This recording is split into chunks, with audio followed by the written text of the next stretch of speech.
Donc aujourd'hui, je vais vous parler pendant l'intervention, je vais vous parler du cabotage. En dehors d'avoir travaillé des années sur les marins de Cancale, du Plessis-Bertrand, j'ai aussi travaillé sur les registres de l'Amirauté qui étaient dans les ports tels que Cancale, Saint-Benoît-des-Ondes, le Vivier et le Pas-aux-Bœufs. Le Pas-aux-Bœufs, c'est le port de Pontorson, si vous voulez, si vous connaissez un petit peu, le port de Pontorson. Donc ça représente à peu près, entre les mouvements des navires, 8000, à peu près 8000 mouvements. Grosso modo, ça fait ça, 8000 mouvements. Mais ce qui est intéressant dans ces registres, c'est qu'il y a aussi des rapports des capitaines, des fois très courts, des fois beaucoup plus longs. Et ça permet d'avoir une meilleure approche du cabotage. Cabotage, bien sûr, petit cabotage de cap en cap, de cap en cap, le long de la côte pour faire du commerce. Grand cabotage, les pays limitrophes, et le long cours, au moins traversé d'au moins un océan. Alors, en 1673, le cabotage est déjà bien défini. Mais on s'aperçoit, comme on a vu hier, des fois, autant l'amirauté peut être pointilleuse, autant les employés, des fois, ne le sont pas toujours. Et ce qui fait que n'importe qui est maître au cabotage. Des fois, c'est des matelots qui prennent le bateau puis qui font du cabotage.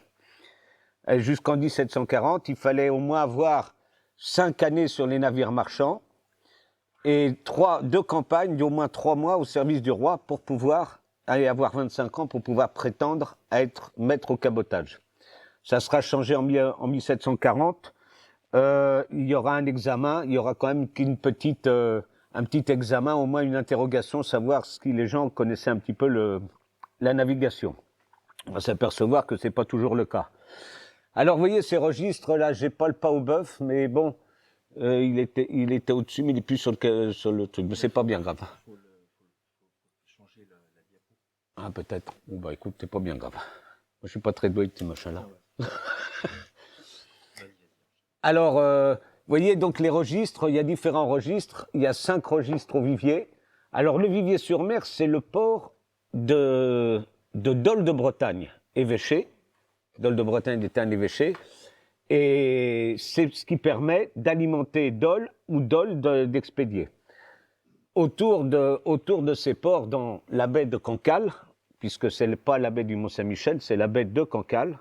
Mont-Saint-Michel, à cette époque-là, n'est pas encore assez connu pour qu'on lui accorde une baie. Les bateaux, donc, on revient sur la diapo si tu peux. Est-ce qu'on a on n'a pas le Pas-aux-Bœufs. On ne voit pas, il est au-dessus, là. Oh, c'est pas grave.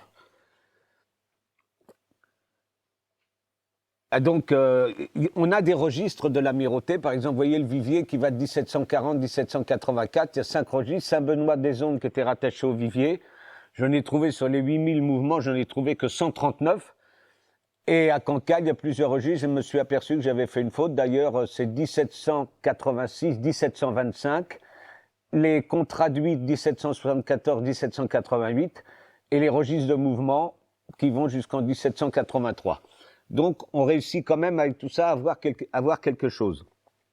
Alors moi, ce qui m'a beaucoup étonné, c'est que comment navigue-t-on dans cette baie qui, ma foi, notamment les petits ports, sont très peu profonds.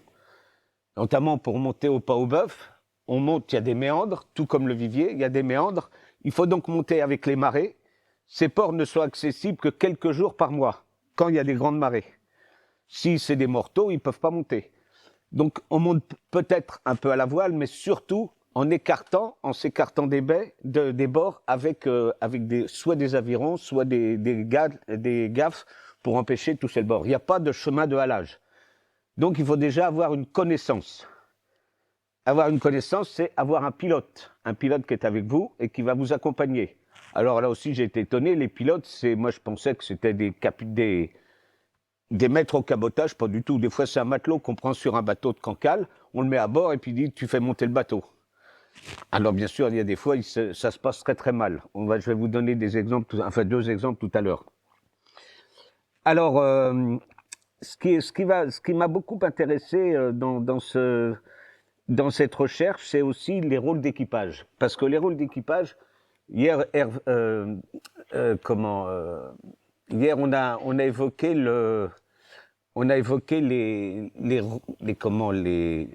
les invalides c'est-à-dire ceux qui ne sont pas invalides, parce que des fois, il faut préciser, invalide, c'est que ceux qui ne sont pas valides pour le roi.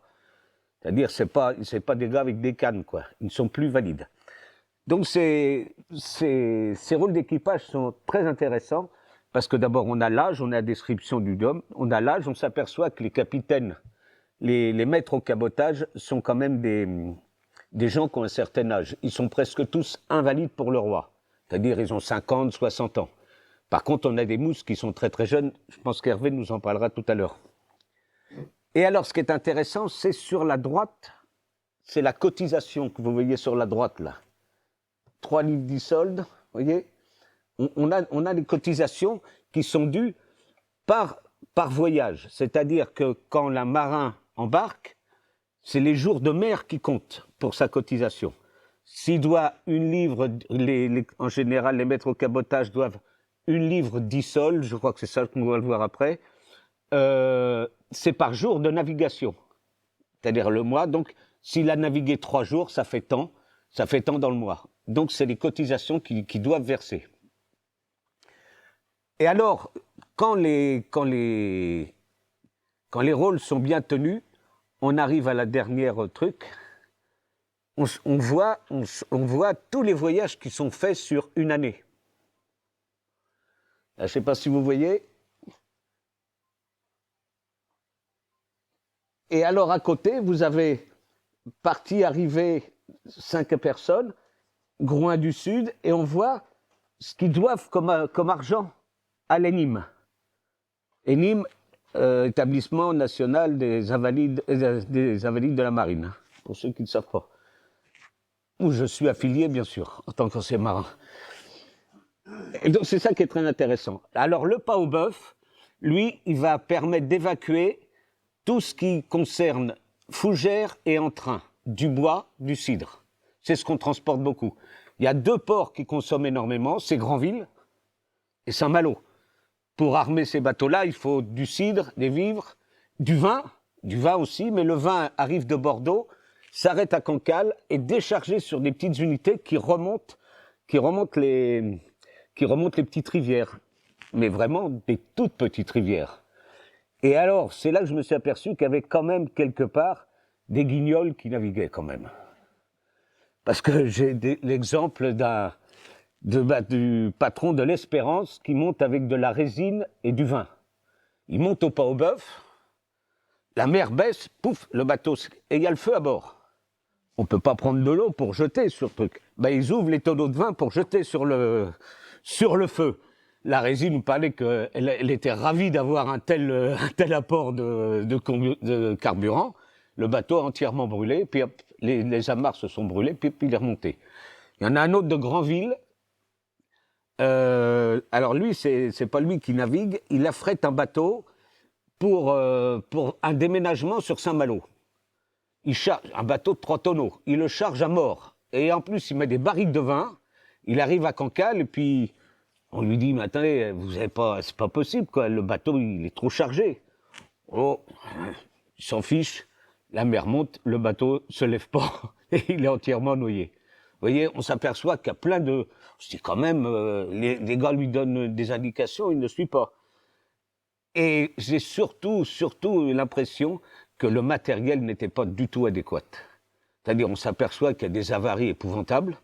Pas loin d'une centaine d'avaries, quoi, de bateaux. Alors, les bateaux qui sont plus étanches, ça, c'est souvent. Ils se frottent l'un contre l'autre. Ou alors, on perd une ancre. Et les câbles ne sont pas solides. C'est des trucs en chanvre, en moins de 2. Alors, s'il y a un bateau qui s'échoue dessus, ça frotte un peu, paf, il s'en va, il va taper dans les autres. Donc, on s'aperçoit qu'il y a énormément. Et alors là, bien sûr, à chaque fois, on fait une déclaration à la marine. Et on dit, bah voilà ce qui s'est passé. Bien sûr, il faut faire marcher les assurances, un truc comme ça.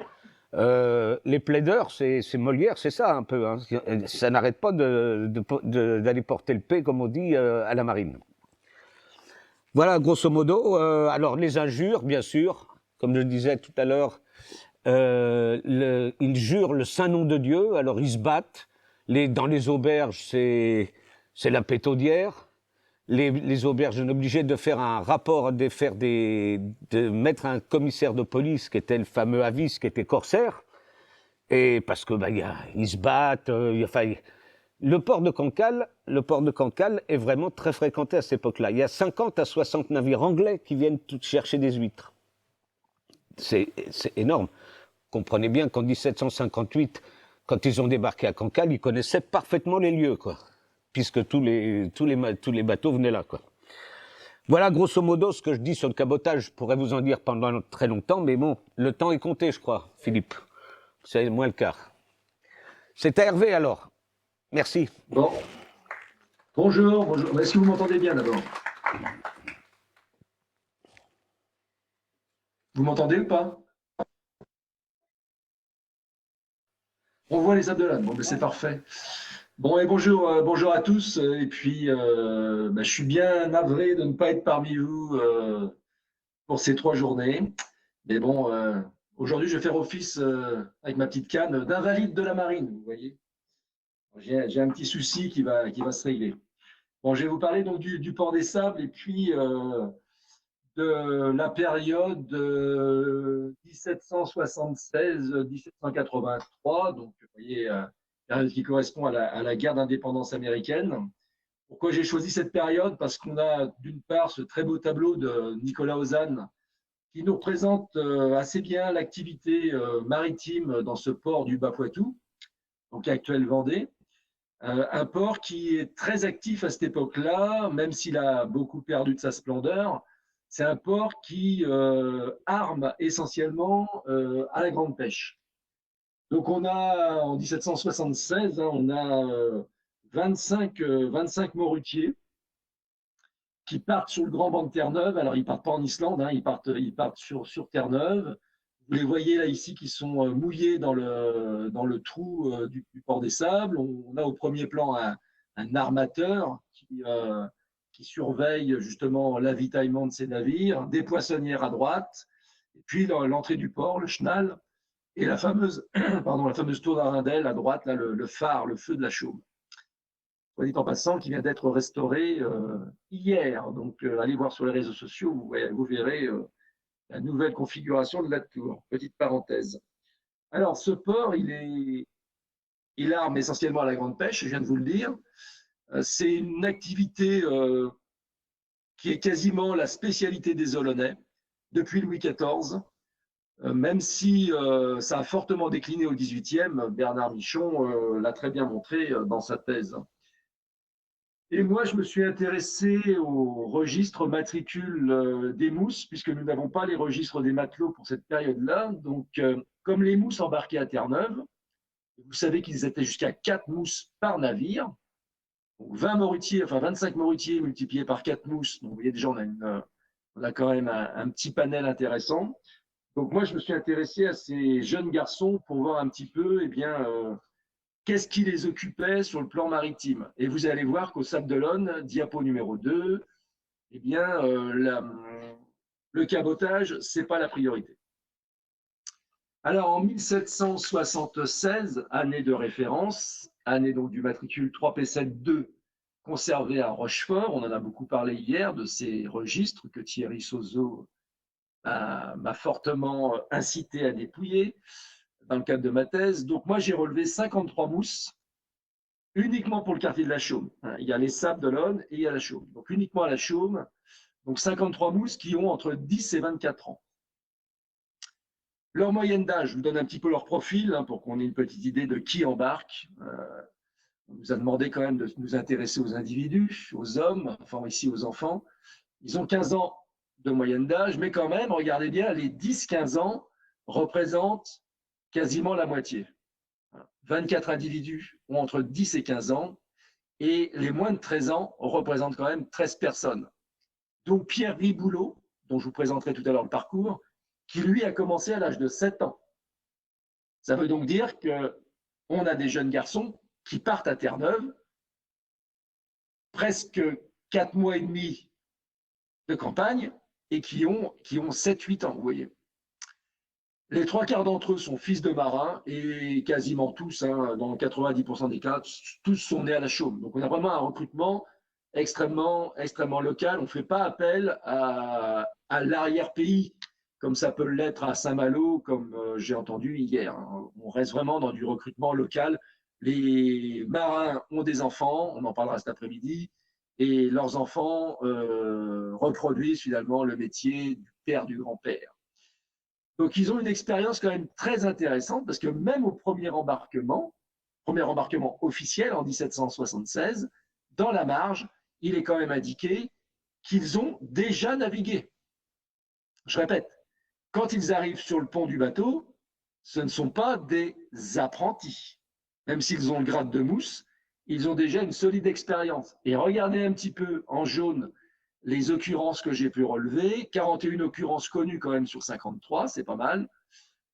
Dans 38 cas sur 41, 38 cas sur 41, les mousses commencent par des campagnes à Terre-Neuve. Donc j'ai 35 mousses qui commencent par ça et qui totalisent quand même 182 campagnes. Je répète, avant leur embarquement officiel. Ça fait 5 campagnes par gamin. Et on a François Rimbert, je vous en parlerai tout à l'heure, qui lui avait déjà effectué 12 campagnes quand il a été embarqué officiellement. Voilà. Donc il était passé au travers du commissaire aux classes avant d'être officiellement inscrit sur le registre, mais il n'empêche qu'il avait navigué.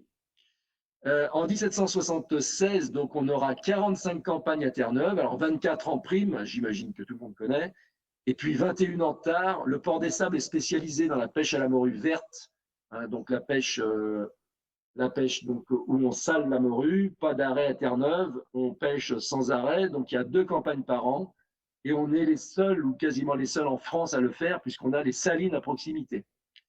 Donc retenez bien l'idée que nos gamins commencent tous par Terre-Neuve. J'ai un seul cas, un seul enfant qui, lui, navigue au cabotage pour sa première campagne. Alors, qu'est-ce qu'on transporte au Sable d'Olonne? Du sel, je viens de le dire, on a des salines importantes, du blé, des sardines également, que l'on transporte grâce à des chasse-marées vers La Rochelle, l'île de Ré. Et en 1780, les affiches du Poitou indiquent quand même, vous voyez, notre commerce maritime est presque réduit aujourd'hui à un simple cabotage pour le transport de nos sels, du fait de la guerre, bien évidemment. Et j'ai 2 cas de mousses qui, eux, ont embarqué à la petite pêche, donc avant l'embarquement officiel. Le maçon du parc écrit: beaucoup de jeunes pêcheurs pratiquent la sardine uniquement avant d'aller à Terre-Neuve, entre 2 campagnes hauturières. Vous voyez, c'est quand même assez révélateur du cas des Sables d'Olonne. On va passer à la diapo suivante, s'il vous plaît. Alors arrive la guerre. 1777, la guerre arrive. Donc je vous rappelle que mes mousses ont été inscrits l'année précédente, en 76. Et donc la guerre va complètement bouleverser l'orientation ou les choix d'embarquement de ces mousses. Regardez le tableau que je vous présente. 1776, donc on est encore en temps de paix, c'est la première ligne. Donc j'ai, comme je l'ai dit tout à l'heure, 38 gamins qui ont embarqué à Terre-Neuve, 2 à la petite pêche, 1 au cabotage. 1777, on continue encore pour le deuxième embarquement d'aller sur Terre-Neuve, puisque le banc est encore accessible en partie. Et regardez, dès le troisième embarquement, donc on est courant d'année 77, début 78 pour certains, Terre-Neuve se réduit considérablement parce qu'on ne peut plus aller sur le grand banc. Et qu'est-ce qui gagne? S'il y en a un qui perd, forcément les autres gagnent. Regardez, la petite pêche, il y a une certaine recrudescence. On passe de 2 embarquements à 8. Le cabotage de 2 à 3, donc c'est très court, très minime, pardon. Mais par contre, regardez la 4e ligne, 4e embarquement. La Terre-Neuve s'écroule complètement, on est en 1778. La petite pêche gagne en effectif et le cabotage. Ça veut dire que la guerre a contraint ces mousses à se reconvertir ou à trouver d'autres opportunités d'embarquement, puisque forcément Terre-Neuve ne les recrute plus. Je vous cite, je fais un petit clin d'œil à Michel Aumont, je vous cite un petit extrait d'André Collinet, un des armateurs du port, qui dit le 27 janvier 1777, « Il n'y a aucun armement pour la pêche. Monsieur le commissaire de la marine ayant refusé de donner des équipages aux armateurs, Saint-Malo et Granville n'ont point envoyé de navire au Petit Nord. Donc ça veut bien dire ce que ça veut dire. La guerre bloque l'accès outre-Atlantique.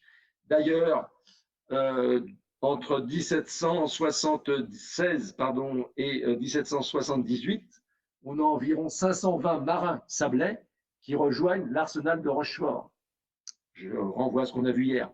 Ça veut dire que les actifs qui garnissaient les navires Terre-Neuve sont recrutés par la Royale, par la marine de guerre, et ne peuvent pas forcément embarquer au Sable d'Olonne. Mais ça, c'est le cas de tous les ports de pêche en temps de guerre.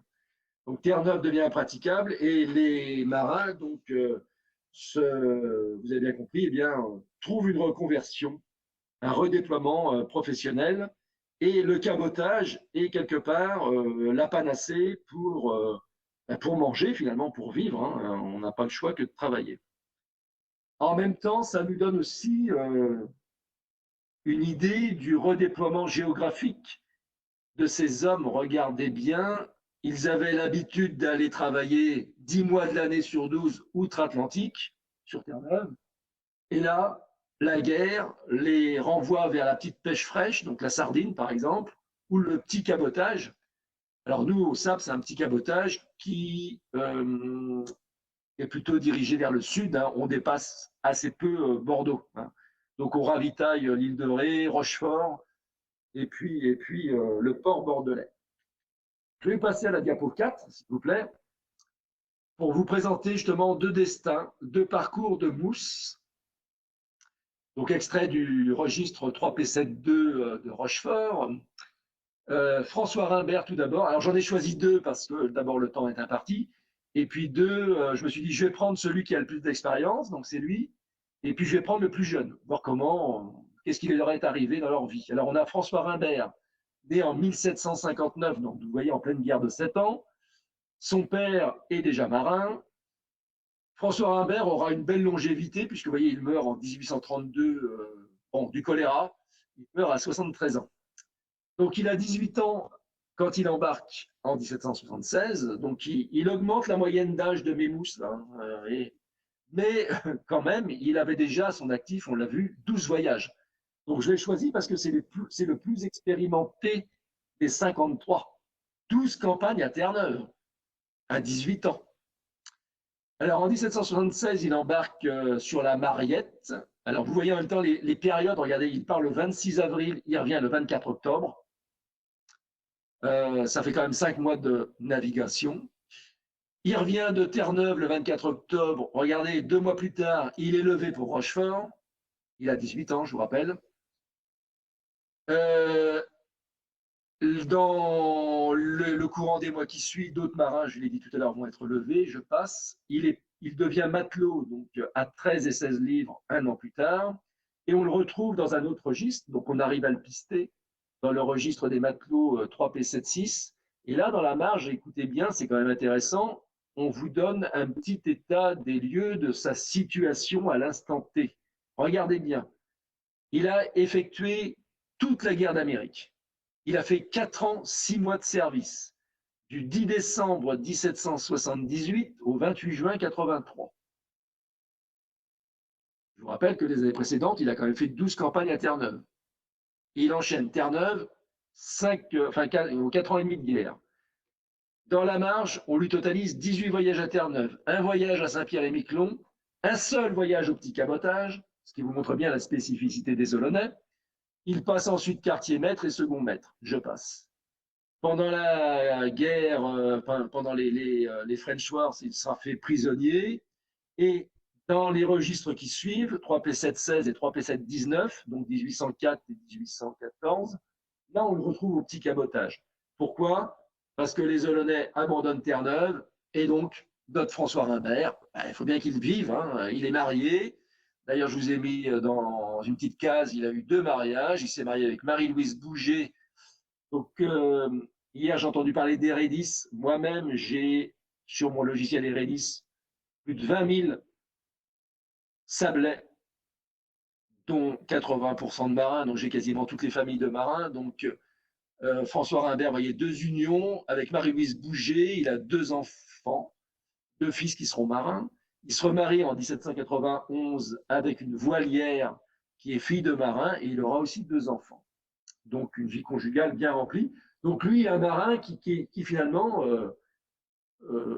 passe toutes les étapes sans trop d'encombre. Je mets ça entre guillemets, bien sûr. Contrairement au suivant, sur lequel je termine, diapo suivante, s'il vous plaît. Et on va parler de Pierre Riboulot, né en 1767, mort en 1810 à 43 ans. Donc vous voyez, il est mort plus jeune. Il est mort à l'hôpital de Toulon. Donc lui, je l'ai choisi parce qu'en 1776, quand il embarque, il a 10 ans, mais on nous précise dans la marge qu'il a déjà effectué 3 ans à la pêche. Donc il a embarqué à 7 ans. Donc c'est le plus jeune de tous mes mousses. Je ne vous fais pas la litanie de tous ces embarquements, mais vous retrouvez forcément des embarquements sur Terre-Neuve en 1776, en 1778, 17, pardon. Arrive la guerre, regardez là, c'est intéressant, parce que vous voyez qu'en 78, 79, 80, il est à la petite pêche. Vous voyez bien ce redéploiement. Là, on en a un cas de figure concret. 82, c'est toujours la guerre. Il embarque au petit cabotage avec le capitaine Mouraillot, avec le capitaine Saunier. 83, retour de la paix, il retourne à Terre-Neuve. Et l'année suivante, il est levé pour Rochefort. Et là, il est donc classé matelot. Dans la marge de son registre de matelot 3P76, on retrouve une campagne de 8 mois. Ça renvoie à la moyenne d'hier que Thierry a relevé pour Rochefort, hein, 8 mois, vous voyez. Et 100 ans de paix. 7 voyages à Terre-Neuve, 3 voyages au petit cabotage. On retrouve la primauté de la grande pêche pour les Olonnais. Ce pauvre marin sera fait prisonnier, et puis vous le voyez, il mourra à Toulon, donc assez jeune, 43 ans, il ne se marie pas. Je vous ai mis dans le petit encart en dessous en orange le cas de ces 2 frères sur lequel je passe très rapidement, mais c'est juste anecdotique. Sur 3 frères, les 3 vont quand même mourir entre 1794 et 1815. Regardez, Alexis meurt à 24 ans à bord de la frégate La Pique, donc en 1794, après 2 ans de service pour le roi, ou pour la République, pardon. François Riboulot, son autre frère, un petit peu plus jeune, meurt à 26 ans en revenant de prison, donc il meurt d'épuisement à Cherbourg. Donc vous voyez que c'est une famille qui n'a pas été épargnée. Et en conclusion, je laisserai la parole à Bernard, je voulais simplement vous montrer que pour les Olonnais, donc les marins des Sables d'Olonne, le cabotage, puisque c'était un sujet, enfin l'angle d'approche, le cabotage est, on va dire, inexistant, mais c'est vraiment une marge, une activité marginale pour nos marins et ici pour nos mousses. Vous avez bien compris que j'étais tributaire des sources. J'ai pas pu trouver de matelots puisque je n'ai pas les registres, donc je me suis appuyé sur les mousses. On arrive à trouver leurs embarquements, le nom des capitaines et puis les années, bien sûr, comme on l'a expliqué hier. Donc pour eux, le cabotage, ça reste un palliatif, une reconversion. Et là, le cas de la guerre a été quand même assez probant pour bien montrer ce redéploiement, ce recentrement finalement sur une autre activité qui n'est pas, si j'ose dire, leur cœur de métier ou leur métier de cœur. Et j'ai terminé. Merci à vous.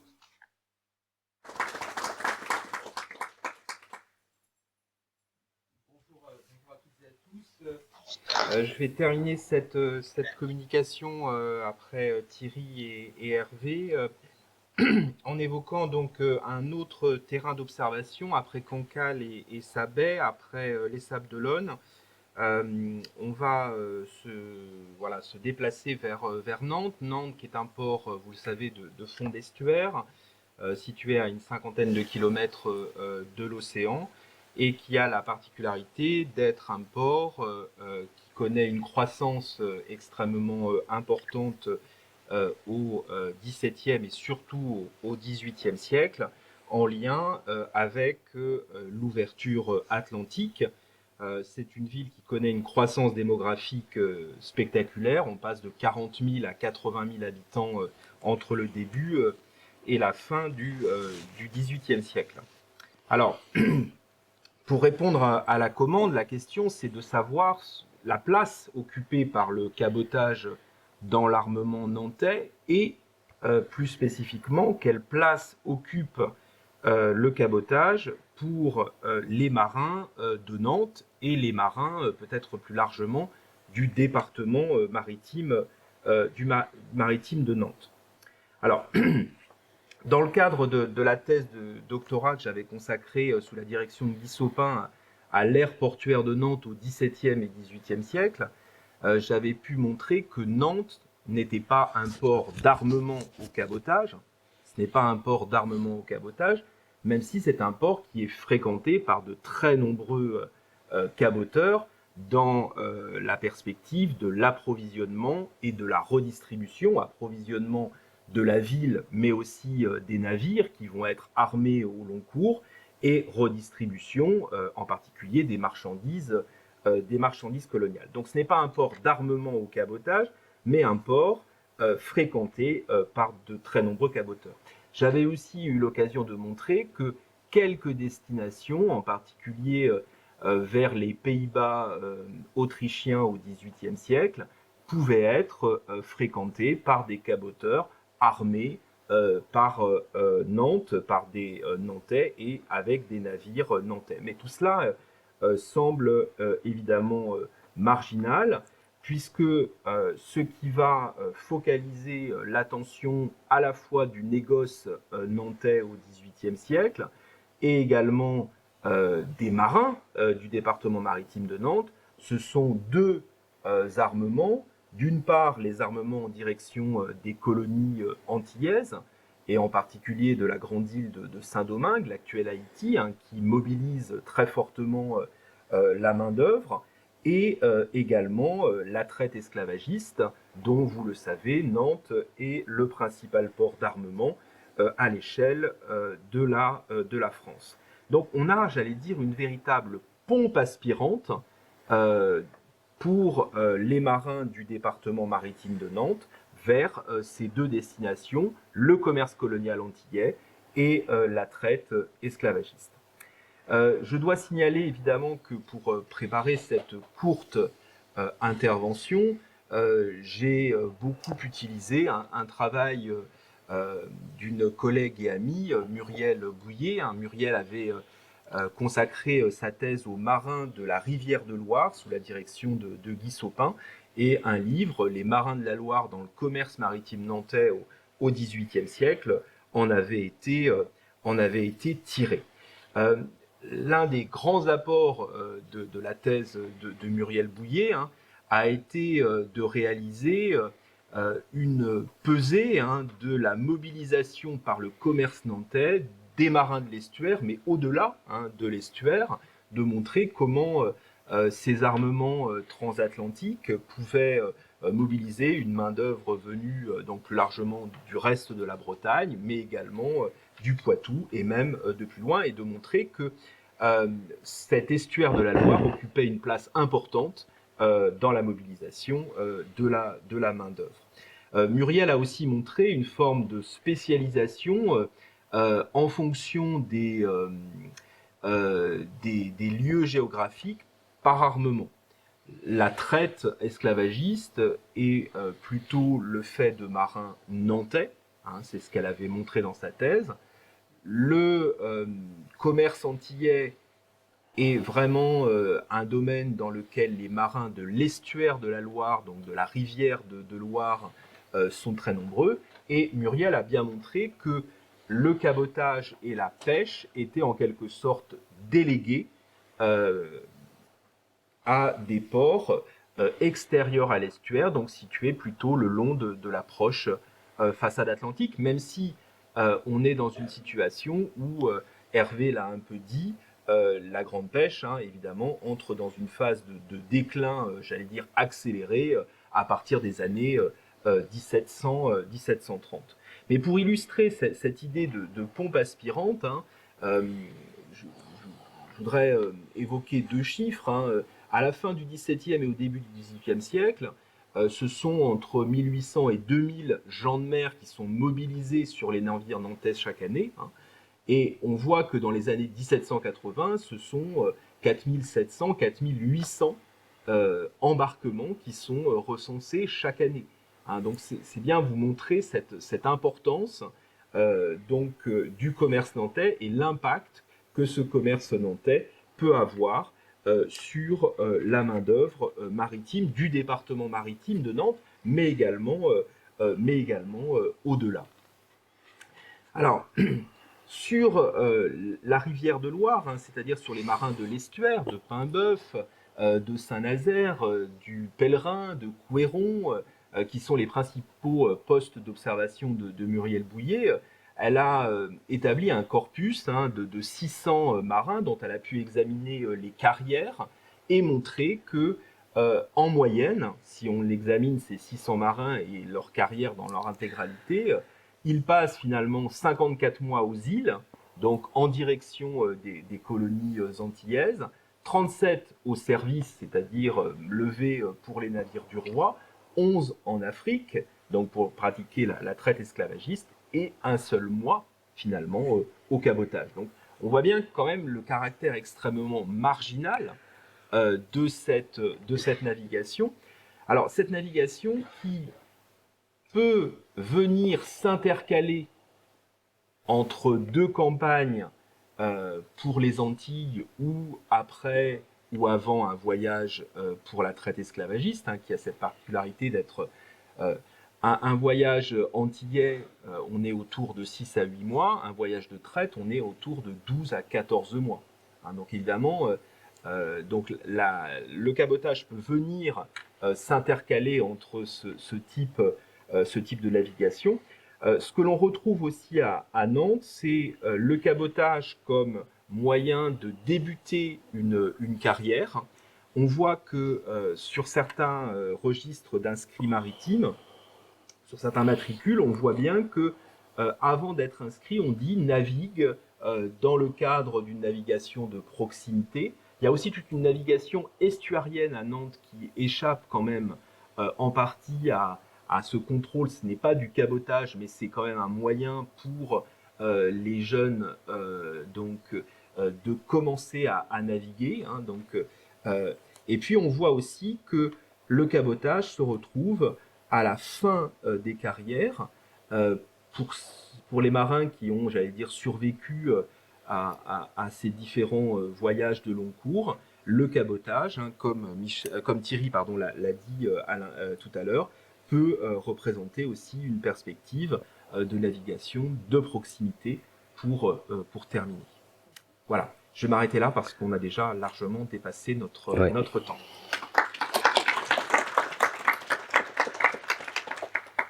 Quelques questions pendant peut-être que ils doivent passer après vont s'installer. Oui, juste une remarque adressée aux uns et aux autres. D'abord, merci beaucoup pour on va dire ces exemples différents. Moi, je voudrais attirer l'attention sur justement la place, on va dire, spécifique du cabotage en fonction des littoraux que l'on étudie. Hier, on a parlé donc de la Méditerranée, on a parlé de l'étang de Berre, on a parlé de Saint-Chamas. On voit bien qu'il y a des communautés pour lesquelles le cabotage, c'est quelque chose de central. Tout à fait. J'ai le souvenir, il y a très longtemps, de l'île des Capitaines, dans le Morbihan, hein, l'île d'Ars, l'île aux Moines. Je pense à d'autres communautés. Donc c'est vrai qu'ici, on a plusieurs exemples. Nantes, les Sables d'Olonne, où on pratique un cabotage qu'on pourrait qualifier d'intercalaire ou en termes d'initiation à la navigation.